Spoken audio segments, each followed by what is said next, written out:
ღმერთი სიყვარულია, ღმერთი და ვარდისფერი სათვალებით ყურება ქრისტიანობის, ღმერთი სიყვარულია. ადამიანებს წარმოდგენა არ აქვთ რა არის ქრისტიანობა. ღმერთი სიყვარულია, ღმერთი სიყვარულია. მაგრამ სიყვარული თავისთავად უზარმაზარი პასუხისგებლობა, ლეკვები ხო არა ვართ, ადამიანები ვართ. შესაბამისი პასუხისგებლობით.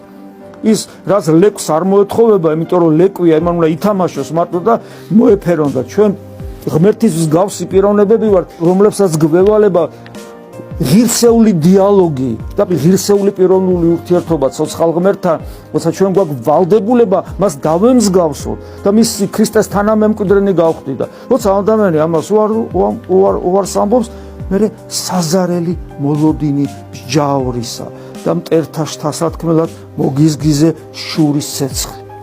ჩვენ ვიცნობთ იმას, ვინც ვირწმუნეთ. ეხლა ამბობს, ვიცნობთ ამის თქმელს, ჩემია შურისგება და მე მივაგებ. ან კიდევ უფალი განიკითხავს თავის ხალხს და მე ამბობს, მტერი ჩავარდა ცოცხალი ღმერთის ხელში.